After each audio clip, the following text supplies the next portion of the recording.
So yesterday, we crested at 3505, so we are officially don't have to wear the vest today. I'm happy to hear that. Today, what we're going to do is the Board of Equalization, and what will happen here is Ben Hushka will explain what 2019 is going to be. Then anybody who wants to appeal their taxation will have an opportunity at the podium to give testimony. I would ask you keep your testimony short, keep it to the point, why you think the evaluation is up or down, and then, of course, the team will look into it.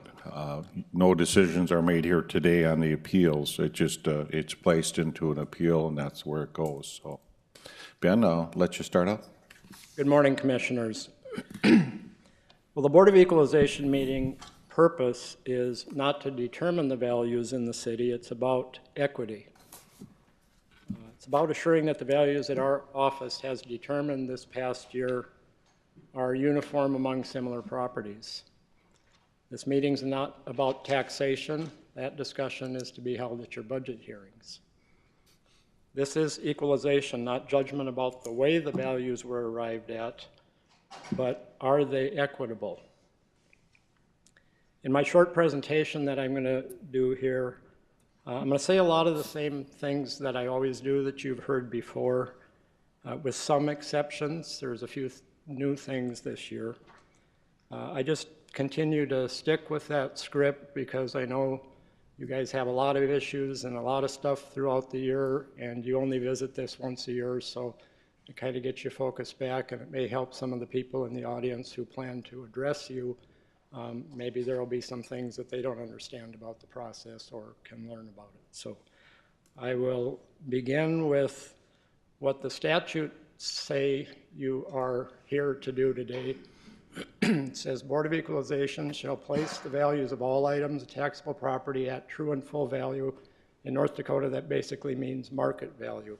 It says you are to equalize and correct the assessment roll. You can change the value of any property through this process so as is reasonable to render taxation uniform. The property tax system components, I referred to the three of them in my introduction: budgets, valuation, and taxation. And basically the way it works is that the budget is simply divided by the total taxable value of the city to determine the tax rate, which is applied to the taxable properties. Now, taxable value means something different than appraised value in North Dakota. We arrive at the appraised values. 50% of that becomes what's called assessed value in statute. And for commercial property, 10% of that is taxable, and for residential, 9% is taxable. So in the city of Fargo last year, there were about $150 million in tax revenues to all the political subdivisions that come from the property tax. And there was a total taxable value of just over $556 million. So doing the math in the Fargo School District, that's how the mill levy of 288.6 mills was arrived at. So if we take that formula, the home value times 0.5 times 0.09 for residential, we end up with $1,299. There's a 5% discount for paying by February 15th. So $1,234 for about a 1.2% tax rate in the city. Same formula for commercial, except the 10% instead of 9%, so there's about a 1.4% tax rate in the Fargo School District in the city of Fargo. This is just a graph on page 6 of our annual report of the mill levies. You can see how over time, with some legislative relief and buy downs, that the mill levies have dropped from what they were in years past.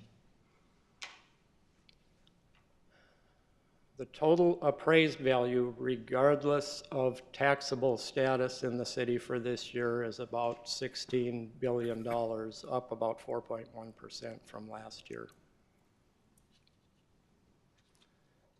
So we value all the properties, and then there are various types of exemptions. There's fully exempt property, which is churches, schools, hospitals, NDSU, and then there are partial exemptions, some of which are discretionary, and they are for things like relief for the elderly or disabled, for incentives for development,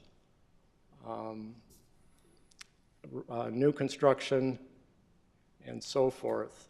This is the change in those partial exemptions from 2018. Actually, the total being down about 7.1% from last year.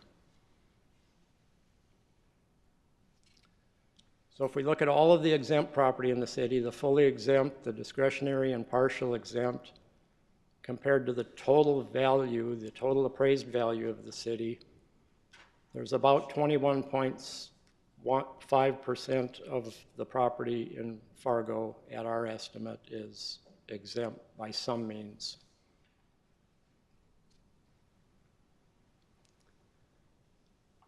Of the partial exemptions, the discretionary exemptions amount to about 2.9% of the projected tax base. So if all of those discretionary exemptions, that'd be the Renaissance, the new residence exemption, the TIF, or the pilots, the new industry exemptions, if all of those went away, the mill levy on the projected value could go down about 8.5 mills, which would be about $36 per 100,000 on residential, $40 per 100,000 on commercial. Tax increment financing is, this is the traditional tax increment financing as opposed to exemptions, where the properties in the districts pay the full tax, but the difference in the tax on the value pre-development and the current value is captured to pay off the financing for the TIF. So last year there was a total taxable value of $17.8 million of increment value, and you can see quite a large chunk of it was the matrix property TIF. That represented about 65% of the total. That TIF expired in 2018, so will not exist in 2019. So if we look at the 2019 tax increment financing districts in the city, except for the matrix TIF expiring, there are a couple additions. One, what's called the Junction 9 Apartments. That was a project that actually did start last year, but we didn't receive the information until after this meeting. So that actually was in place last year. And the Block 9 TIF starts this year, but of course there's not that much increment because there isn't much there right now. So the total taxable value this year is projected at about $7.2 million, down from about $17.8 million. That represents almost 2% increase in the tax base. Just that one TIF going off and coming back fully taxable, where the funds will, rather than be going to pay off the TIF, will be distributed to the political subdivisions. So we're projecting a taxable value this year of about $592,600,000, making the value of a mill obviously $592,600, for a 6.6% increase. Had the matrix TIF not expired, we would have seen about a 4.7% increase. And of this 6% total increase, 2.9% of it is new growth and 3.7% is on existing property. This is a 40-year history of taxable value changes. We've seen everything from 12.9%, and you can see a few dips that drop down to just under 3%. The average and median increase over the 40 years is 5.7%. There were exactly 20 years over 5.7 and exactly 20 years under 5.7%.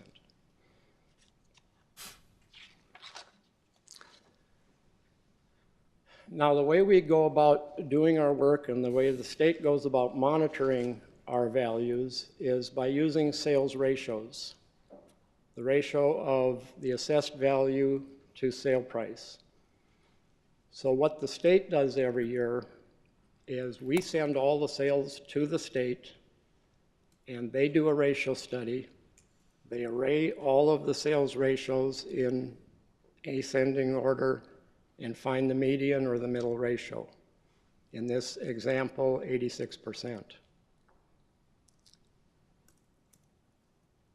Statute says that values are to be at market value. However, the State Board of Equalization, realizing that appraisal is not an exact science, allow a tolerance from 90% to 100%.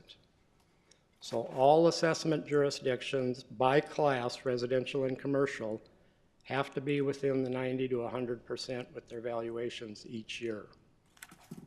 If they are not, which in this case 86% is not within the tolerance, they will not just adjust you to 90%, they'll adjust you to 93%.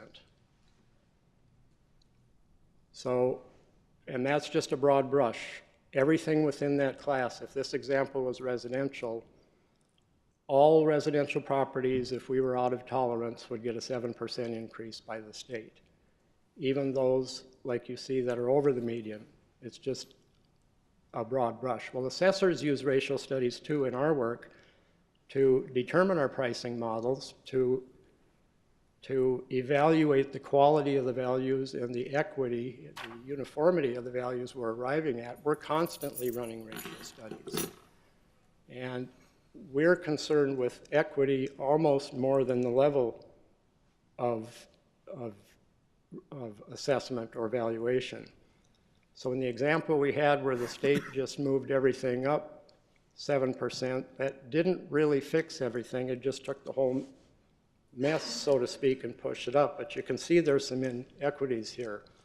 What we try to do is run ratio studies and see where the highs and lows are. And although we'll come up with the same ratios to get into tolerance, we try and crunch more of those differences toward the median to get rid of the inequities.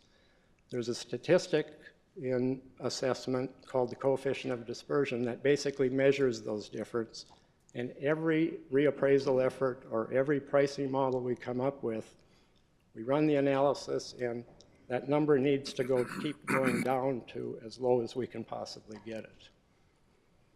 This is a distribution of our current 2019 values that you're going to be certifying at some point through this process as they compare to the 2018 sale prices.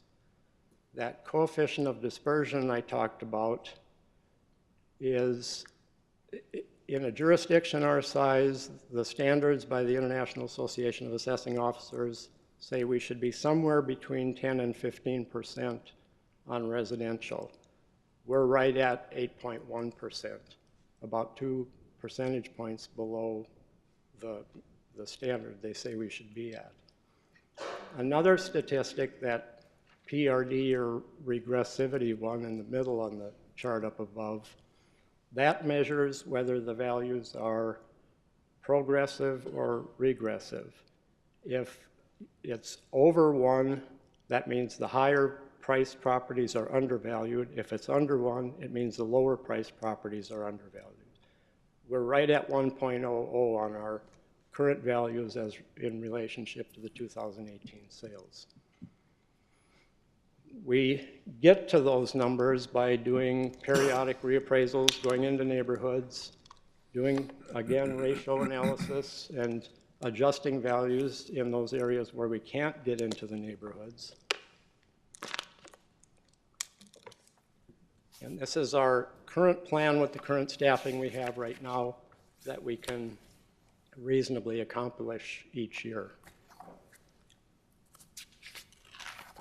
In the state, this is a bit confusing. You don't need to know the numbers or maybe necessarily follow along. I just want to show you the process that the state actually goes through each year. The number that's circled is the number that was certified to the county last year as our total true and full value. Since then to today, there was about $12.9 million in adjustments because of late filed exemptions or appeals that we lowered the values on. to arrive at the number that's now circled. Well, what the state looks at is the sales that we sent in this year to the 2018 values. They're going to come up with a ratio of 93.4%. So they're going to say that that 6.069 billion is 93.4% of market value. So dividing that out, saying we should be at 6.5 billion if we were at 100%. So that's the true and full value that they determine. Well, then they look at they look at the number that we're projecting to certify this year. And of that increase from the 6.1 billion to the 6.3 billion, 123 million of it was new property. They want to look at what we did to the existing property to fix that low 93.4% and get it to where it should be, or if it was out of tolerance, to get it into tolerance. So they basically just divide that by the amount that they figured was 100% true and full. So our raw ratio of 93.4% state adjusted this year will be just under 95% for residential. So for both commercial and residential, at commercial, we came in at 90%. That's our 2018 values to the 2018 sales of all commercial property in the city. And after the adjustments that we made this year, we're at 92.5%. Residential, we went from 93.4 to 94.8. So that's kind of how the process works. There are some differences between mass appraisal for assessment and individual property appraisal, some obstacles. One is that whole issue of focusing on uniformity, which is almost absent in single property appraisal, because when a fee appraiser goes and appraises a property, they're not concerned with what they may have appraised a similar property for a month ago or 2 months ago. Well, when we go in and appraise, we're appraising all those properties, so uniformity is huge. So there's a lot more statistical analysis in mass appraisal to develop and test the pricing models and to achieve that uniformity. Obviously, a limited number of sales. The racial study only uses 1 year of sales. We've got roughly 36,000 properties in the city. This year, we sent the state about 1,700 sales, commercial and residential. That's how many there were. So you're spreading 36,000 values based on analysis of 1,700 sales. Only about 5 to 7% of residential properties sell in a given year. Gathering data can be a problem, the inability to inspect properties. Even in those reappraisal neighborhoods that we get into, not everybody lets us in. It's kind of hard to be accurate with your values if you're not accurate with the data that you're valuing. Limited resources. We have 8 appraisers out there putting 36,000 values on every year. And all properties in the state have to be valued every year as of February 1st for assessment purposes. We have to say every year at February 1st, this is the true and full value of all 36,000 of these properties. Like I said, limited information and probably cooperation, not only in sometimes not being able to get into properties. If we need, and this happens a lot on commercial properties, if we need commercial information, income and expense information, it comes pretty freely if values are down or they feel we're high, but we put out a lot of requests for income and expense data to build the file, so to speak. But when values are high or going up, we hardly get any. So it's the information we have to work with is what we get. But I will say, in spite of all those obstacles, in the 43 years I've been here, I'd say right now we have the most knowledgeable, educated, talented, and professional staff that I've ever worked with. So last year, to accomplish all that for 2019, we touched about 16,000 properties in one form or fashion by both physical reappraisals, updating data, ownership changes. This isn't the only meeting that people can appeal their value. They can call us at any time. We call them rechecks. We'll come out and take a look. We had about 440 of those informal appeals last year. Some we changed if we find errors. We can change them, send the correction to the county without having to go through this process or the abatement process. And I just put a little information about our mostly residential market over the years. One of the things that tends to come up every now and then, almost every year actually at this meeting, is the amount of increases when we do get into a neighborhood.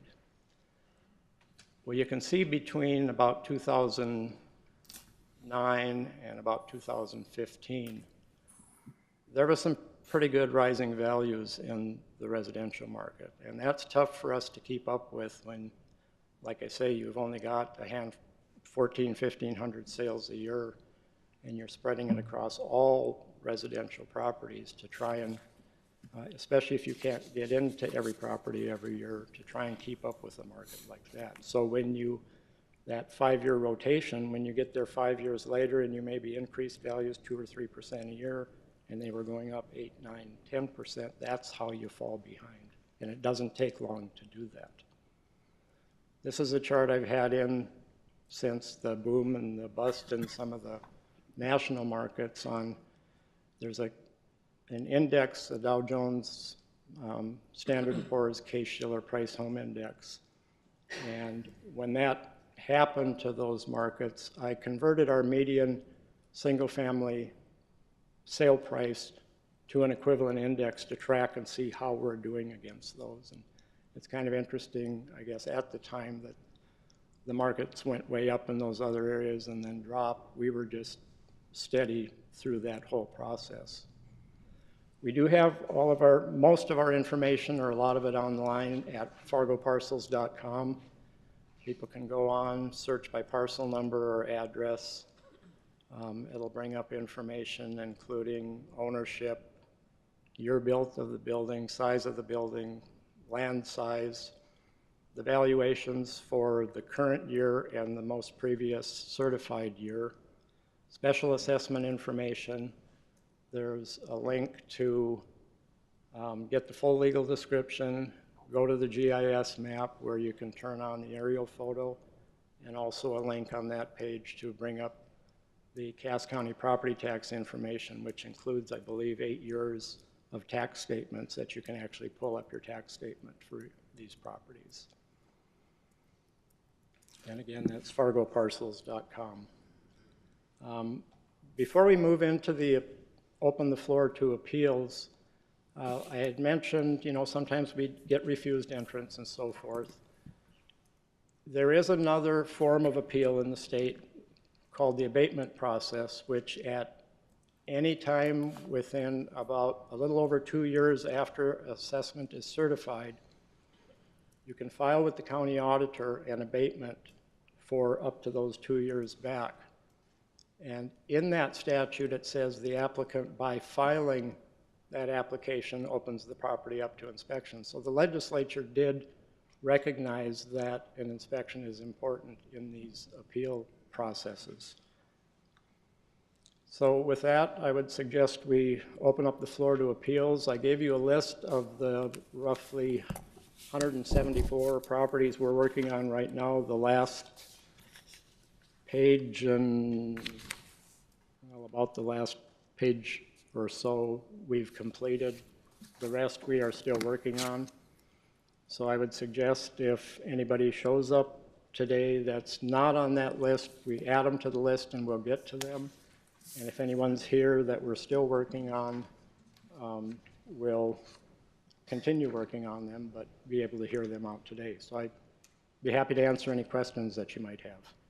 Any questions, Commissioners? We'll start the testimony. And you stand up at the podium, please. Give your name and address and what your concerns are. So we'll Whoever wants to start can start.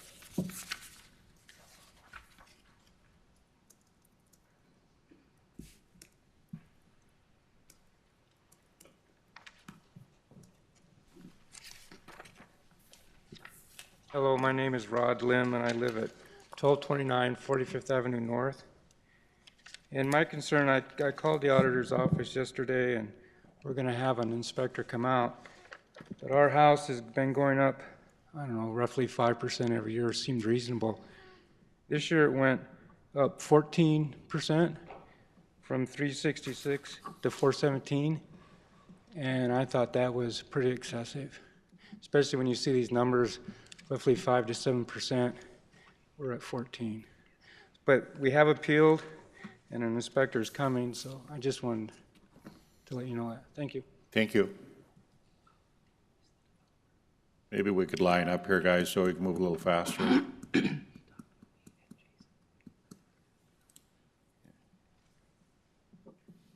morning.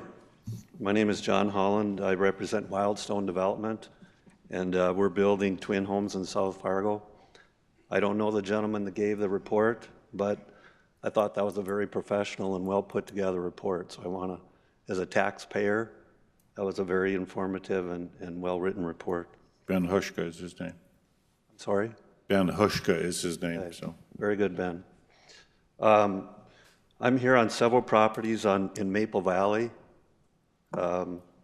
We sold 4 last year. We've got twin homes. We've got 4 under construction or that are complete. And when we had received the tax assessed value, I did speak with James at the office about the values, and I think what's creating a lot of the confusion, and I've been bombarded with questions too from the people that we sold properties to, is they were all listed at the same price. They all sold at the same price. And the assessed value is coming back at about 118% of the sales price. So if you look at the median of 95, it's almost 25% higher than what they paid. So it's tough for a taxpayer or a buyer when they pay $320,000 for a twin home to get a letter from the city saying it's valued at $348 or $350. And the logic for that is they're adding the special assessments onto the market value or sales price, and that's how they come up with the value. So I understand the logic and I understand what they're doing, but when we sell these properties, there's lots of different factors that are components of how you come up with market value or how you come up with the sales price. The neighborhood, the size of the property, the location, the quality of the construction, and the balance of the special assessments. It's a big driver in coming up with a price that you can sell a property for in the marketplace and somebody's willing to buy. And there's lots of examples here in Fargo-Moorhead where sales are influenced by the balance of the special assessments. And I can give you several examples if you'd like. But it's very confusing to buyers why the special assessments get added on to the value when they're already paying tax on that value. When they pay $320,000 for one of our twin homes, they're paying real estate taxes on that property.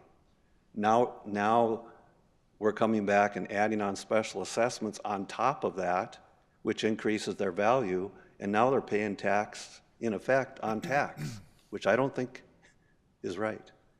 We know that.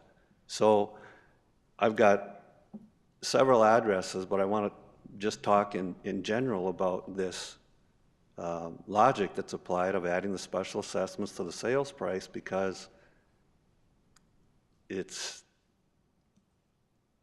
not market value. You know, when you talk about sales price and market values, it's already a component of that. we'll look into it. Or Ben, did you want to make a comment? Well, if you'd like, I do have a few minutes of explanation of the logic of how special assessments are treated in appraisal and assessment? Go ahead. So special assessments, excuse me, are levied to properties for the cost of the public improvements, water, sewer, streets, which enhance the value of properties. Obviously, properties without those services are not going to sell for the same as with. And even though the specials are collected with the ad valorem tax, they're not a tax, they're based on need and benefit. Special assessments require finding a public purpose, that the improvement is needed, and that each property assessed is benefited. Property tax is based on equity and uniformity and valuation. So the basic idea of specials is that if the government funds were used to make private property more valuable, the government would have the right to be reimbursed. The property tax is levied to fund government operations designed to benefit all citizens. So the legal aspect of this is, for property tax purposes, assessors must value properties at market value according to 57020115.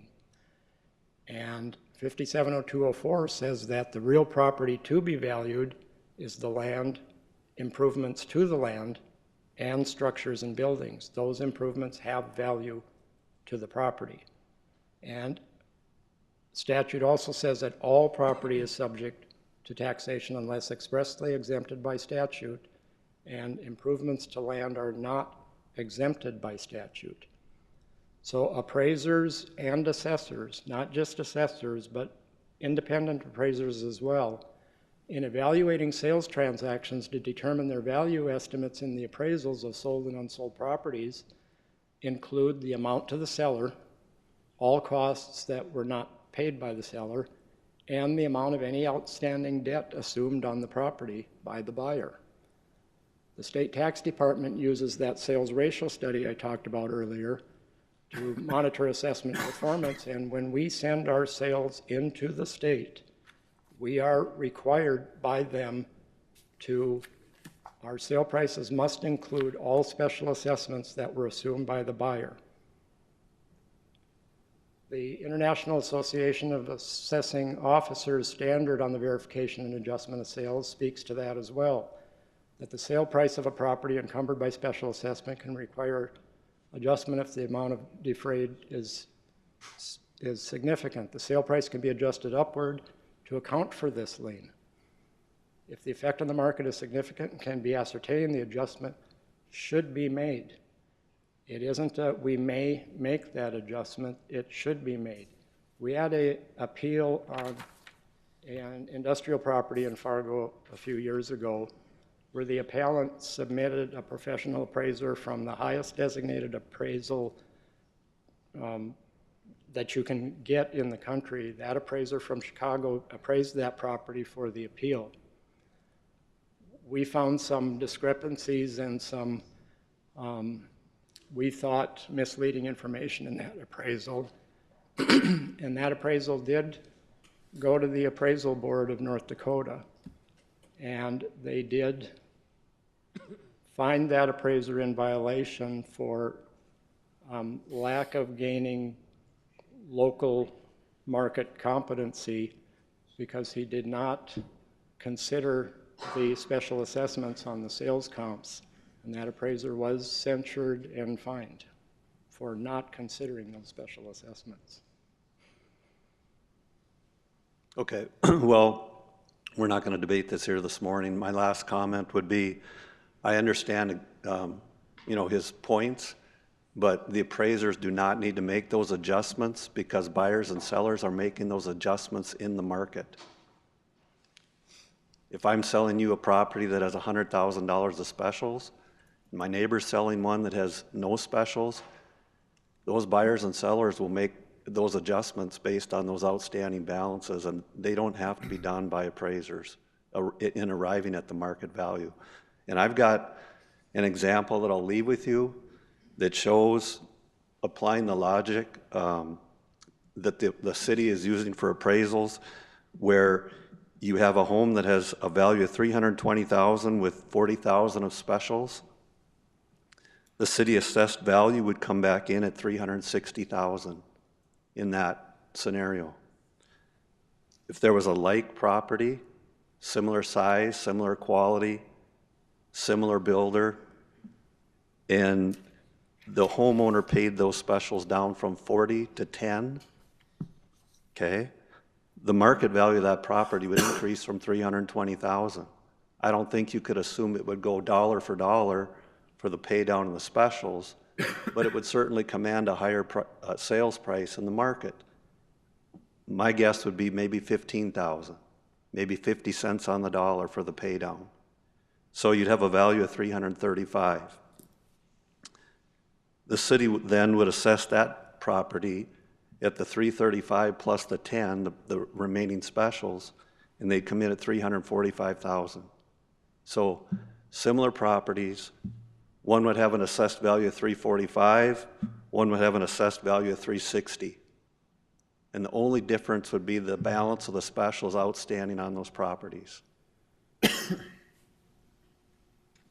Thank you. I did a question on that. Commissioner Grant, Gary. Ben, that is an interesting point. We're putting $1 in and assessing $1 up in the value. Does that make sense? You know, if I redo my kitchen and it costs me $40,000 to redo my kitchen, I can't expect to get a dollar for dollar return on that investment if I'm selling my home the next year, right? So do we have to, by statute, dollar for dollar increase the value based on the assessment? Well, the logic there is that when I pay X amount to the buyer and assume that debt, I'm committing that total amount to acquire that property. You're paying that amount, correct? Total amount of obligation. We do some paired sales analysis. In fact, a single property abatement hearing that you had before you about a month or so ago, we gave you a list of comps. And of the comps in the neighborhood of that subject property, one of the comps had paid the specials off. And the others had balances, if I recall correctly, between upper 30s and $40,000. And the difference in that one sale price, which was only about 4 houses away, was within 0.1% of that $30,000, $40,000 in that particular case. So yes, buyers do make those decisions on that, but they also make decisions on the price they pay for the rest of the properties too. It's the buyer's decisions out there. Now, what we have seen in the past, and you bring up a good point, Commissioner, about rehabbing, so to speak. There have been neighborhoods where, especially older neighborhoods with probably medium to low medium valued properties, where complete street or sewer and storm sewer streets were tore up and all replaced. And what we saw in the past in a few of those is that, let's just pick $100,000 for a number. These properties were selling for $100,000 leading up to that improvement, and the improvement amount was about $4,000. What we saw in those sales is that the actual, I don't know how to say this, but the actual sale prices reduced somewhat. They did not start selling for $104,000. They were selling for just a little over $100,000. So that was a good example on a rehab where there was not dollar for dollar. Right, but I have a specific question. When we go in and we assess a property and they have, say, a $15,000 assessment, do we say, here's the value of the home plus $15,000? No. Okay. We have discretion there. We only consider those specials when we're analyzing sales. We're not saying we're going to value at this plus add $15,000 in specials. Okay. Next. Hi, my name is Mark Buckles. We have several investment properties within the Fargo area.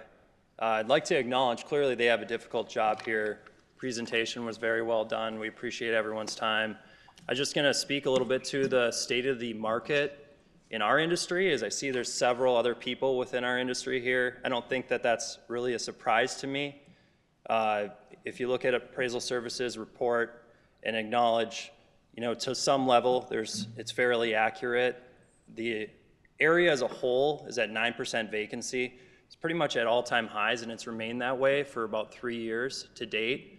I'm sure you guys just driving around town have seen signs advertised everywhere, 1 month free, 2 months free, and in some locations, 3 months free. Our staff has verified 2 months free plus free internet for a month plus free car wash for a year. Not a good market when we're giving away free car washes for a year. Places that are feeding projects, places that are giving no distributions, clearly that's going to have impact on what an investor is willing to pay for a property. We've supplied 3 years for several of our properties of financials to Wayne.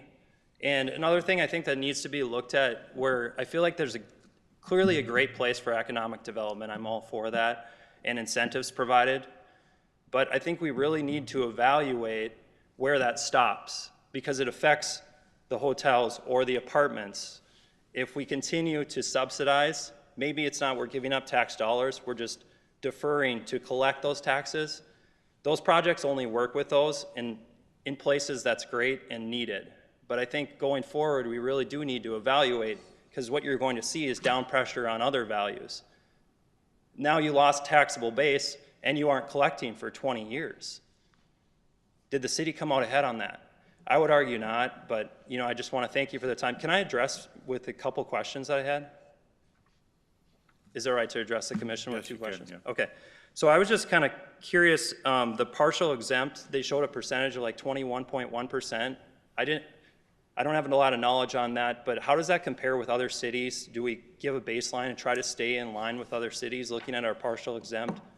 Or is it, what drives that number and what we're willing to do as a city? I'm seeing Ben shake his head. He may not know that data. I don't. We obviously have a lot more, it's the amount of development is so different from one location to another at any given time. The only number I think we probably have a better handle on is the fully exempt property, where we're at 18-19% of the fully exempt. Bismarck is probably closer to 40-50 because of all the state-owned property. But the discretionaries, we really don't. Commissioner Gary? No. Okay. That's all. Thank you. We do watch that. I appreciate your comments, too, but we do watch that a bit. And we do have some concerns about the vacancy going down, because it does impact you. We know that. Sure. And we think we've overbuilt apartments, so. Hi, good morning. My name is Nathan Everson.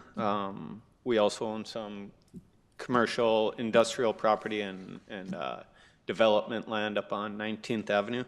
And I just wanted to address, like a couple of the other gentlemen here, but the one property that we own in town that has industrial buildings on it, the increase this year, just in the 1 year, was 23.5% over and above where it was last year. To me, that seems very excessive, especially, and this is in an older development part of the industrial park. There's not a lot of new building. There's not a lot of turnover there. It's a pretty well-established area. So I did speak with Mike yesterday in the assessor's office and asked them to take a look at that again, but a 23.5% increase in 1 year is substantial for us. On a different note, the vacant land that we have, it's up on 19th Avenue North, kind of kitty corner from the new Mid-America Steel complex. We bought that as property to develop, and I know this isn't a meeting about specials, and I won't necessarily address that, but when I spoke to Mike yesterday, my comments were that the two departments of the city really need to be in closer communication with one another. What we're seeing up there is the specials that are being put on our property are actually greater than the listed sale price of the property. And now this year, when we received the real estate assessment, the and I still have a hard time believing this, but the rates went up 18 times greater than last year. Not 18%, 18 times. So one of the parcels, for example, went from a valuation last year of $8,000 to current year of $153,000. So to put that in perspective, I'm from Williston originally, born and raised, and the property that we own out there, during the middle of the oil boom, some of our vacant land went up by a 6-fold increase, and I about fell off my chair. I thought that was excessive until I got this letter of an 18-fold increase. And then what's confusing is, of the parcels up there, there's several in a row, 5 in a row. Some went up 18 times. The one right next to it went up 16.8 times. The one next to that, 17-fold increase. So I guess that's just something to point out, as I didn't see how a formula could be applied across all of those and come up with different valuations across the board. Mr. Grinberg. Sir, do you have a per square foot, use 8,000 to 150,000, do you have a square foot, estimate on that? You want to know what the square feet of the lot is? Your Square foot cost. Square foot cost. Oh, for the assessments, I do, and those don't match either. For the tax, I didn't calculate it, but no, I didn't take the time to do that yet. We'll look into it. Okay. You make some good points. And I did contact Mike about it, so Okay. it's on their docket, but Thank you. thank you.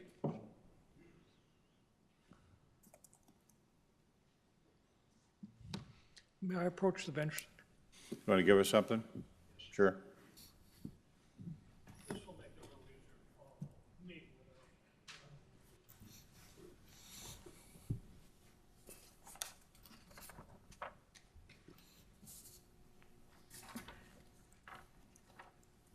We can pass them out, just hand them here. Thank you.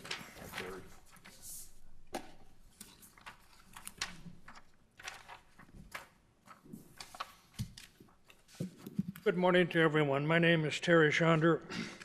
I live at 1821 3rd Street North. Basically, it's up on Elephant Park, up on 3rd Street. If I'm looking at the valuation, the current one on my house, which came in at $383,200. If you look at how that was arrived at, the sheet that you have, if you average all of those homes, you come up with $383,200. The ones marked in blue are all south side homes.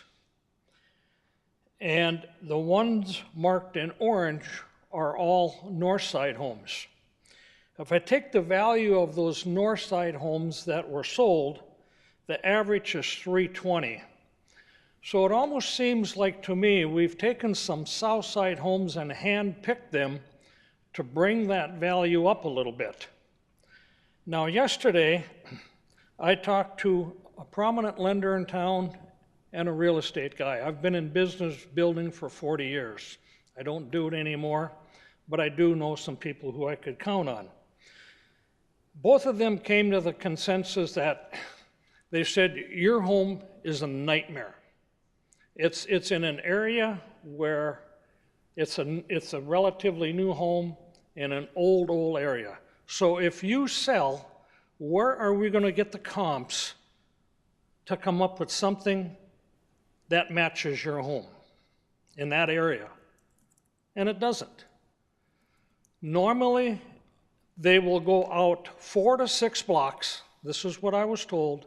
They'll go out 4 to 6 blocks for an appraisal to see if it matches your home. If they can't find one, they'll go out a mile, maybe a little bit more. And they said sometimes that doesn't work because of the house. And I'm not saying mine's special or anything like that, but they'll go out a little bit further. If they can't find one, then what they'll do They'll expand the boundary, like I said, to try and get this to some kind of perspective as to a value. They will try to, within the lending institution, raise that appraisal a little bit in-house, or a combination of raising the appraisal, or they'll go to the homeowner and say, if you want to buy Terry Shauner's house, you're going to have to come up with more money. That's what they told me. So if we look at the last two houses in blue, that house went up approximately $25,000 in 2 years, about $25,000 a year. I'm curious how you can use these south side homes 4.5 to 5 miles away to value my house up on the north side. I got a neighbor across the street. I feel sorry for the guy. He's got a mid $150,000 house. They increased his value $40,000. He's got a roof that's shot, and I'm not meaning shingles. Everything has to go. He's got the siding that's shot, he's got the windows that are shot, and the garage is gone. How do you increase the property of value of $40,000 on something like that? I feel sorry for those people. But we're in a neighborhood up there that's different. I knew that when I bought the lot and built up there years ago. I love where I live. I was asked the question, would you sell your house for $350, $360? I don't know, and I don't care, because I don't plan on selling. If you look at the 320, which is the average of all of the orange, I'm sitting at 338 now. Would I be happy at 348? Probably. Would I be happy at 358? Probably. Would I be happy at 368? No, because I don't think the value is there. So I think we're looking at, if we look at residential appraisal areas that Ben had up on the screen here, and I think there was 5, maybe that needs to be addressed a little bit and we get down into more neighborhoods. Because 5 would maybe include North Oaks, maybe it would include this or that, and those are totally different areas than where I'm at. And like I said, I'm not here to say that where I'm at is special. I just built there because I liked the area and I could be on the park. So I think in regards to the orange and the blue, you pick everything out of the south side and throw it on me. I think we need to look at that. Ben, you want to make a comment now, or you want to look into it? Sorry. We haven't seen the information that Terry gave you, so we'd Okay. like to look at everything. Thank you, Terry. I just got it yesterday. I was out of town. I just got it from your office yesterday, and I spent a majority of the day trying to come to some consensus why I'm at 383, and I can't get there. Yep. We'll look into it. Okay, thank you. Next.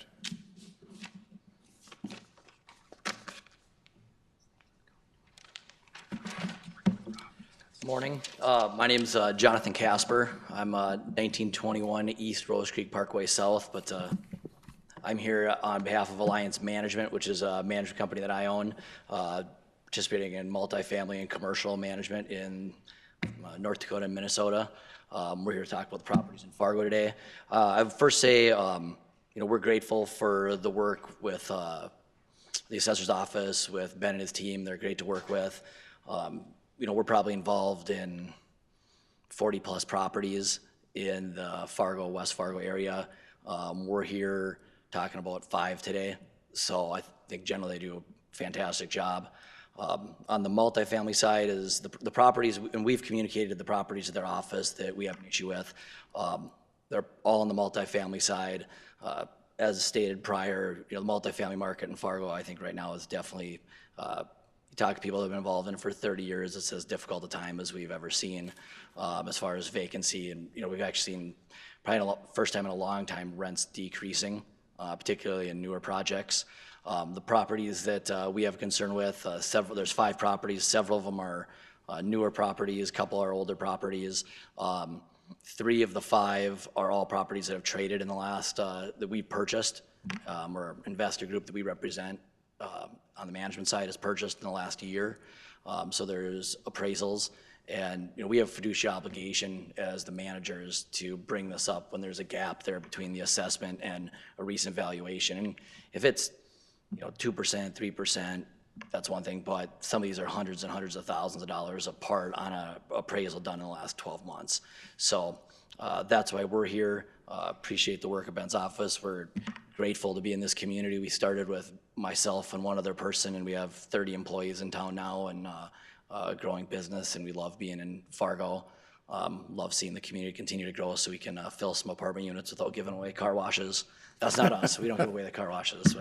But you get a $50 gift card if you come in 6 months before your lease is up for renewal to talk about doing another year with us. So we got great clean units. So if anybody's looking for an apartment in Fargo, please reach out. But yeah, Ben and his team's great, and we pass along our information, and I'd be willing to take any questions. But I think you'll hear from others here today. It's just if you look at the best market data we have, we're absorbing 900 units a year. I don't know, I'll share a little because I don't know how often the commission you hear this, but that's that's like a record. That's fantastic. We have 900 new people living in apartments in Fargo a year. Our community's growing. However, we're building 1,200 or more. So you have a negative absorption rate, and the negative absorption rate's getting less and less, so that's positive. But we're still in that position now if you look at the market reports over the last 18 months. Thank you. We miss you in Bismarck. I hear that often, but I'm having a great time with my family and my daughter at home, so I'm not missing. It was a good winter not to be going back and forth, Mr. Mayor. Yes, I believe that. Next, please. Good morning. David Campbell here, representing Campbell Properties. I don't have a whole lot new to add. A couple of the gentlemen already touched on the multifamily market, but I wanted to just we've had some valuations on our multifamily buildings increasing over time too, and we understood it. We thought it was logical in the time frame of like 2009 to 2014 or 15, where the market was arguably one of the healthiest it's ever been. And at that time, when we would call in, we would get an explanation that the reason for rising assessed values is that vacancies is lower, rents are growing, and there's no concessions going on. And probably from, I would say, 16, 17, and 18, we're now seeing the total opposite effect. So now we have massive concessions that have never been seen in this market in history. 2 months free, 3 months free. I saw a 4 months free at one point. I don't know if that's still going on. But we've now seen rents declining. We've seen, when you value an apartment building, the primary valuation method is the income approach. And now we've seen incomes that are coming down at a rapid rate. We've seen incomes down now 25% across the board. At the same time, we've got some values that are increasing. And so I guess I'm just here to ask that the same consistency is being applied, where if the same reasoning for rising values, if we're now seeing an opposite effect, we're just asking that that same valuation be applied. So. Thank you.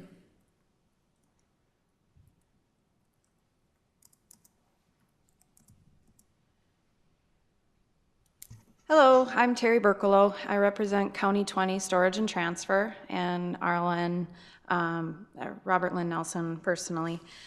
So I'm not unfamiliar to coming in and talking about valuations, but one of the things, I gotta say, the slideshow and the education behind it is very helpful. So talking about the differences as to how this valuation and any kind of request to change isn't my point here. But just talking in the percentages change, one of the things that I noticed in the valuations across our property overall was just in the land value piece of it, which I found interesting. We saw a 43% increase in just the land value portion of the assessment. So I'm looking forward to learning more about that. And then in the about the building piece itself, we had an 8.27% just on the building. And that I had taken out the portion that included our new buildings for that change in valuation. So year over year, we consistently see that our investment of doing commercial properties is continuously going up in Fargo, which is a positive. However, at the trend of increases, I think that it's certainly not a goal to have current business owners pretty much go, well, it sure would be beneficial if I just would sell to these market prices and so forth. So big changes even across more than multifamilies, and it's quite interesting, that's for sure. But thank you. Thank you. Anybody else? Well, it's obvious listening today, apartments are a little different situation than they have been for a while, and I think, John, you were concerned one time, do we have too many? They're doing some price adjustments and other things that are going on. Valuation will probably have to be looked at a little bit more closely. So, any other business from the commissioners? Ben, we want to reconvene at what time? We would recommend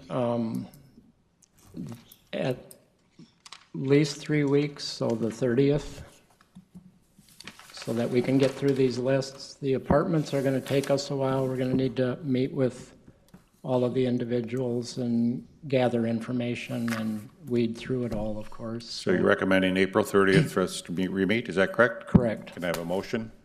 So move. Is there a second? Second. All those in favor say aye. Aye. Okay.